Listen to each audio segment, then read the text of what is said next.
Today we'll start chapter 3, Electoral Politics. Why do we need an election?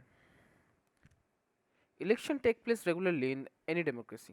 There are more than 100 countries in the world in which elections take place to choose people's representatives. We choose people representatives. Also read that elections are held in many countries that are not democratic. But can we call this or that place a democracy? How do we find out if the people like the representatives or not? How do we ensure that these representatives rule as per the wishes of the people? How to make sure that those who the people don't like do not remain their representatives. This requires a mechanism by which people can choose their representatives at regular intervals and change them if they wish to do so. This mechanism is called elections. In an election, the voters make many choices. They can choose who will make the laws for them. They can choose who will form the government and take major decisions. They can choose the party whose policies will guide the government and lawmaking. What makes an election democratic? First, everyone should be able to choose. This means that everyone should have one vote and every vote should have equal value. Second, there should be something to choose from. Parties and candidates should be free to contest elections and should offer some real choice to the voters. Third, the choice should be offered at regular intervals. Election must be held regularly after every few years. Fourth, the candidate preferred by the people should get elected. Fifth, election should be conducted in a free and fair manner where people can choose as they really wish. It is good to have a political competition. Election are thus all about political competition. This competition takes various forms. The most obvious form is the competition among political parties at the constituency level. It takes the form of competition among several candidates. If there is no competition, election will become pointless. Clearly, an electoral competition has many demerits. It creates a sense of disunity and factionalism in every locality. What is our system of elections? Lok Sabha and Vidhan Sabha elections are held regularly after every 5 years. After 5 years, the term of all the elected representatives come to an end. The Lok Sabha or Vidhan Sabha stands dissolved. Elections are held in all constitutions at the same time, either on the same day or within a few days. This is called a general election. In our country, we follow an area-based system of representation.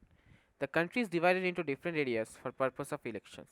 These areas are called electoral constituencies. For Lok Sabha elections, the country is divided into 543 constituencies. The representative elected from each constituency is called a member of parliament or an MP. Similarly, each state is divided into a specific number of assembly constituencies. In this case, the electoral representative is called the member of legislative assembly or MLA. Each parliamentary constituency has within it several assembly constitutions. The same principle applies for panchayat and municipal elections. Each village or town is divided into several wards, like constituencies. Each ward elected one member of the village or the urban local body. These constituencies are counted as seats. Reserved constituencies. In an open electoral competition, certain weaker sections may not stand a good chance to get elected to the Lok Sabha. Some constituencies are reserved for people who belong to the scheduled caste and scheduled tribes. In a SC reserved constituency, only someone who belongs to the scheduled caste can stand for election. Scheduled tribes can contest an election from a constituency reserved for ST currently. 84 seats are reserved for the scheduled caste and 47 for the scheduled tribes, as on 26 January 2019. The reserved seats for SC and ST do not take away the legitimate share of any other social group. In many states, seats in rural and urban municipal local bodies are now reserved for other backward classes as well. One third of the seats are reserved in rural and urban local bodies for human candidates. The list of those who are eligible to vote is prepared and much before the election and given to everyone. This list is officially called the electoral roll and is commonly known as voters list. A new system of election photo identity card or EPIC has been introduced. The government has tried to give this card to every person on the voters list.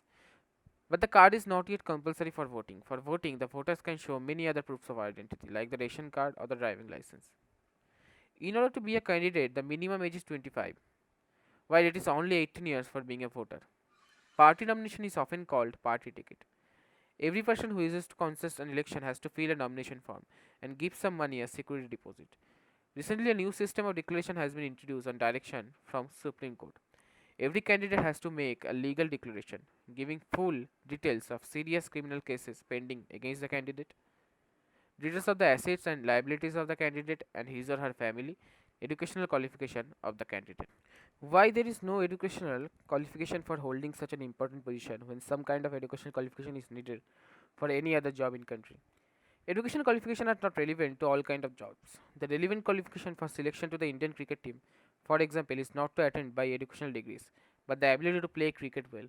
Similarly, the relevant qualification for being an MLA or MP is the ability to understand people's concern, problem, to represent their interest. Whether they can do so or not is examined by lakhs of examiners, their voters, after every 5 years. In our country, putting an educational qualification would go against the spirit of democracy for yet another reason. It would mean depriving a majority of the country's citizens the right to contest election. For example, a graduate degree like BA, BCom, or BSc was made compulsory for candidates. More than 90% of the citizens will become ineligible to contest elections. The Congress party led by Indira Gandhi have the slogan of Garibi Hatao in the Lok Sabha elections of 1971. The party promised to reorient all the policies of the government to remove poverty from the country. Save Democracy was a slogan given by Janata Party under the leadership of Jayaprakash Narayan in the Lok Sabha election held in 1977. The left from used the slogan of Land to the Tiller in the West Bengal Assembly election held in 1977. Protect the self-respect of the Telugus. The slogan used by N.T. Ramarao, the leader of the Telugu Desam Party, in Andhra Pradesh Assembly election in 1983. According to our election law, no party or candidate can bribe or threaten voters, appeal to them in the name of caste or religion, use government resources for election campaign, spend more than 25 lakhs in a constituency for a Lok Sabha election, or 10 lakh in a constituency in an assembly election. If they do so, their election can be rejected by the court even after they have been declared elected. All the political parties in our country have agreed to a model code of conduct for electoral campaigns. No party or candidate can use any place of worship for election propaganda, use government vehicles, aircraft, and officials for election, and once elections are announced, ministers shall not lay foundation stones on any projects, take any big policy decision, or make any promise to providing public facilities. Earlier, the voters used to indicate who they wanted to vote for by putting a stamp on the ballot paper. A ballot paper is a sheet of paper on which the names of the contesting candidates along with party name and symbols are listed. Nowadays, electronic voting machine or EVM are used to record votes. The machine shows the names of the candidate and the party symbols. Candidates too have their own symbols. All that the voter has to do is press the button against the name of the candidate she wants to give her vote. All the EVMs from the constituency are opened and votes secured by each candidate are counted. The agents of all candidates are present to ensure that the counting is done properly. Who secures the highest number of votes from a constituency is declared elected. In a general election, usually the counting of votes in all the constituencies takes place at the same time, on the same day. All the results are declared and it becomes clear as to who will form the next government. Who makes election in India democratic? Most of these reports are about the following: inclusion of false names and exclusion of genuine names in the voter list, misuse of government facilities and officials by the ruling party, excessive use of money by rich candidates and big parties, and intimidation of voters and rigging on the polling day. Independent Election Commission. In our country, elections are conducted by an independent and very powerful election commission. It enjoys same kind of independence that the judiciary enjoys. The Chief Election Commissioner is appointed by the President of India. The Chief Election Commissioner is not answerable to the President or the government. Even if the ruling party or the government does not like what the Commissioner does, it is virtually impossible to remove the CEC. EC takes decision on every aspect of conduct and control of election, from the announcement of election to the declaration of leaders. It implements the code of conduct and punishes any candidate or party that violates it. During the election period, the EC can order the government to follow some guidelines to prevent use and misuse of governmental power, to enhance its chances to win elections, or to transfer some government officials. When on election duty, government officers work under the control of EC and not the government. People's participation in election is usually measured by voter turnout figures. The percent of eligible voters who actually cast their vote. Over the last 50 years, the turnout in Europe and North America has declined. In India, the turnout has either remained stable or actually gone up. 2. In India, the poor, illiterate, and unprivileged people vote in larger proportion as compared to the rich and privileged section. This is in contrast to Western democracies. For example, in the United States of America, poor people, African Americans, and Hispanics vote much less than the rich and the white people. Common people in India attach a lot of importance to election. They feel that through election they can bring pressure on political parties to adopt policies and programs favorable to them. They also feel that their vote matters in the way things are run in the country. 4. The interest of voters in election related activities has been increased over the years. During the 2004 election, more than one third votes took part in campaign related activities. More than half of the people identified themselves as being close to one or the other political party. One out of every 7 voters is a member of a political party. The ruling parties routinely lose elections in India both at the national and the state level. In fact, in every 2 out of the 3 elections held in the last 25 years, the ruling party lost. In the US, an incumbent or sitting elected representative rarely loses an election. In India, about half of the sitting MPs or MLAs lose elections. Candidates who are known to have spent a lot of money on buying votes and those with known criminal connection often lose elections. Winning very few disputed elections, the electoral outcomes are usually accepted as people's verdict by the defeated party. All this leads to a simple conclusion: elections in India are basically free and fair.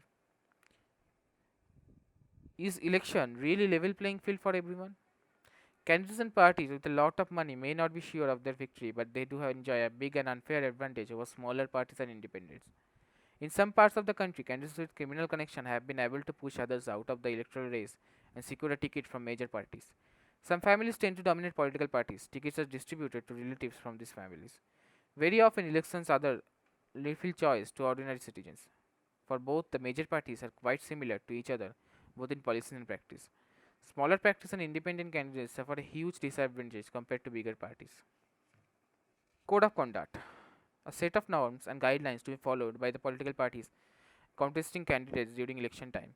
Constituency: voters in a geographical area who elect a representative to the legislative bodies.